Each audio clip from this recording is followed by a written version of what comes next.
그런 일이었던 것으로 받아들이십니까? 네, 그렇습니다.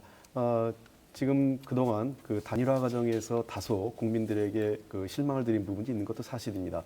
그러나 안철수 후보와 우리 그 문재인 후보 간에는 상당히 오랜 부분에서 정책적으로 공감대도 있었고요. 그리고 두 분의 그 정책 연대에 단순히 과거와 같이 2002년도에 그 단순히 그냥 선거를 위한 후보단이라가 아니라 아시다시피 정책 연대를 같이 했습니다. 그래서 새 정치 공동선언이 있었고, 그다음에 경제 복지 분야의 공동 정책에 대한 조율이 있었고, 그다음에 외교 안보 통일 분야에 대한 정책 조율이 있었습니다. 그래서 아마 안철수 후보께서 이제 본격적으로 선거 지원에 나서시고 나면 국민연대 차원에서 양측이 지금까지 준비했던 공동의 정책 그 공동선언을 하게 될 거고요. 아마 안철수 후보께서 말씀하신 대로 자기의 모든 것을 바쳐서 자기 선거와 같이 이번 선거를 치러주실 것으로 저희들은 믿고 있습니다.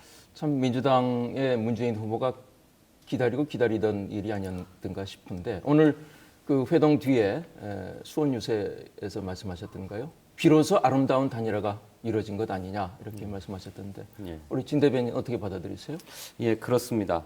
우리 홍익표 의원께서 말씀했습니다만 그간의 단일화는 이루어졌지만 그것이 국민이 보기에 감동적이라거나 아름답다라는 평가를 받기에는 미흡했습니다. 그래서 단일화의 완성의 과정에 있었는데 오늘 비로소 단일화가 완성되었다. 저도 그렇게 평가하고 싶습니다. 그래서 안철수 전 후보도 얘기했던 것처럼 이제 본격적인 지원에 나서게 됐는데 바로 오늘의 회동을 통해서 이번 선거의 마지막 분수령이 형성되게 된 것이다. 저는 그렇게 평가합니다. 네, 민주당에서 나오신 두 분 말씀 들었는데 자, 새누리당으로서는 새로운 변화에 긴장하지 않을 수 없는 그런 지금 시점이 된 것 같아요.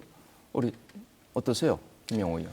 글쎄요, 안철수 전 후보가 문재인 후보를 유세 과정에서 적극 지원한다고 했을 때 그 선거에 끼치는 영향이 전혀 없다. 이렇게 얘기할 수는 없겠죠. 하지만 지난 그 불과 며칠 전입니다.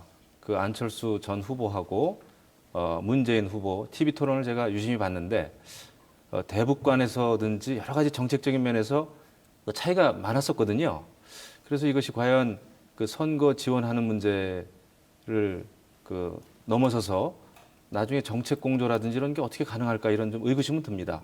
다만 우리 후보께서는 이 국민과의 약속, 다시 말해서 민생 정치와 국민 대통합 정치 이 약속을 지킨다라는 차원에서 우리 갈 길을 묵묵히 간다 하는 정신으로 지금 임하고 있습니다.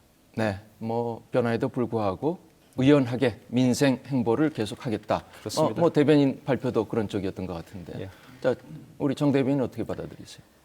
그 안철수 현상과 안철수 변수를 좀 구분해야 되지 않을까 이런 생각이 드는데요.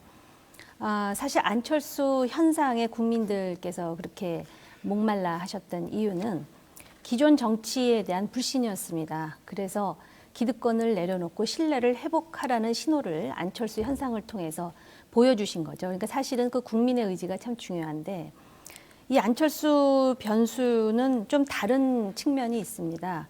그 문재인 후보와 안철수 전 후보의 그 저서를 인용해서 세간에 지금 돌아다니는 우스갯소리가 뭐냐면은 문재인의 운명은 안철수 생각에 달려 있다. 근데 지금 보니까 그동안의 지지율이 박근혜 후보와 이렇게 격차가 벌어지다가 이제 안철수 변수에 대해서 기대하는 그 민주통합당의 그런 모습을 보니까 참 만감이 교차하는데요. 다 좋습니다. 그런데 정말 중요한 그 정책에 대한 검증이라든지 또는 새 정치를 위한 실천은 온데간데 없고 그동안의 단일화 과정에서 단일화의 모든 것이 매몰되었고 또 안철수 후보의 일방적인 사태로 또 매몰되다가 지금은 이제 새로운 분수령이라고 하는데 방금 전에 김영우 의원 말씀하셨듯이요. 사실 문재인 안철수 공동선언뿐만 아니라 문재인 심상정 또 새정치 공동선언이 있지 않았습니까? 뭐 정책, 국내 정치를 떠나서 오늘 이제 주제가 외교 안보 통일이니까는요. 그 심상정 후보의 그 진보 정의당 여기 보면은요. 국가보안법 폐지, 주한미군 철수 주장하고 있습니다. 그런데 안철수 전 후보와 문재인 후보의 경우에는 지난 단일화 토론에서요.